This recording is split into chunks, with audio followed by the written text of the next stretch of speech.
Okay, if the title of this video seems a bit clickbaity, I get it. And no, the song we're going to be talking about today doesn't have every chord possible. But I am going to make the claim that How Deep Is Your Love by the Bee Gees contains every type of chord you need to know to be able to analyze contemporary music. That is, music written after the turn of the 20th century. Granted, that is somewhat of an overgeneralization. You can find exceptions to any statement when it comes to music theory. But even so, this 32-measure composition contains most of the chord categories you learn at basic harmony courses at contemporary music institutions. For example, when I was studying music at college, it took them 2 years to explain to us all these concepts. But when I started tutoring there, I realized at the end of the day, there are a few popular songs that can teach you all these concepts. So before we get to the song, let's talk some music theory. Specifically, a concept called diatonic chords. For those who don't know, diatonic chords are the chords you get when you take a scale and build chords only from the notes of that scale. In the key of C major, which has no sharps or flats, it's just white keys on the piano, F major is diatonic because it only contains those notes. F sharp minor, which has other notes like F sharp and C sharp, is not diatonic. Now let's take the key of G major, which just has one sharp, F sharp. The chord D7 is diatonic because it only contains those notes. But D diminished 7 is not.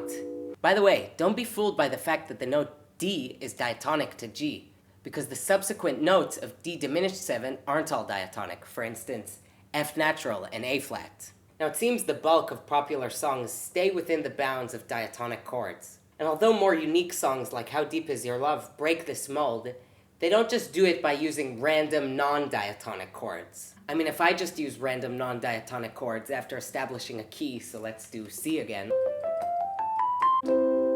well, it's gonna sound pretty random and not very good. As you'll soon see, it's the strategic and somewhat sparse use of non-diatonic chords that make this song so special. So let's stop beating around the bush and talk about the song. The song How Deep Is Your Love is in the key of E flat major, which has 3 flats, B flat, E flat, and A flat. And the song has its fair share of diatonic chords as well. For instance, in the intro, and the first 3 chords of the verse.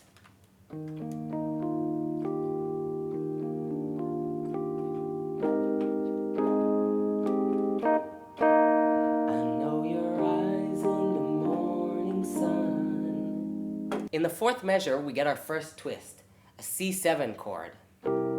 I feel you. Now you might be wondering why this chord sounds okay. It's not diatonic. It's got an E natural in it. And that brings me to our first concept, what I like to call 5 of chords, or more professionally, secondary dominants. Secondary dominants are when, in order to get to a new chord in the key our song is in, we take that chord, make it its own key, and then use the 5 of that key. If that seems a little complicated, don't worry, let's look at an example. So what key does C7 belong to? Well, the easiest way to figure that out is to take the note C and go down a perfect fifth from it, which is 7 half steps. We get the note F. And what's the next chord of the song? Well, it's F minor. So it's safe to say that the chord C7 is the 5 of F. Since F minor is 2 in our original key, E flat, then C7 can be called the 5 of 2. Moving forward, we've got a few other diatonic chords. So let's play from the beginning of the verse and hear how that sounds with our 5 of 2. I know your eyes in the morning sun. I feel you touch me in the morn. Moving forward, we find another non-diatonic chord, G7. Now, if you're like me, you're going to assume, based on what we've just learned, that that's another secondary dominant, another 5 of something. Well, let's test that theory by seeing if G7 could be 5 of something in this song. If we take G and go down a perfect fifth like we did before, we get C. So maybe G7 is the 5 of C. But the song doesn't continue to C. The song continues to B flat 7 sus 4. So let me tell you about another concept. This is called special function dominance, and it's pretty weird. Why weird? Because no one really has a good theory to explain why they occur. Special function dominants are when we take certain chords in a key and just change them to 7 chords, regardless of what chord quality they should have, such as minor 7 or major 7. So since we saw that this G7 isn't a 5 of anything, and that G is supposed to be G minor 7 in the key of E flat major, we're just going to call it G7, the 3-7, a special function dominant. The verse continues by repeating some of the concepts we've learned today. And the moment that you wander far from me, I wanna see you, na na na na, and you come to me, oh na na na na na na. Now we reach another non-diatonic 7 chord. The chord is D flat 7, and it sounds really nice. Na na na na na na na na na. But this time, I'll let you guys figure out if it's a special function dominant or a secondary dominant. Just remember, if it's a special function dominant, then it's just going to be a Roman numeral and a 7. But if it's a secondary dominant, it's 5 of something. We continue by playing 2 diatonic chords that lead us into the chorus. And it's me you need to show. How deep is your love? Before we get to the chorus, I want to remind you all that if you want to see more videos about the music theory behind your favorite songs, don't forget to click like and subscribe and that little bell so you don't miss out on any videos. The chorus starts with more diatonic chords. How deep is your love? How deep is your love? I really need...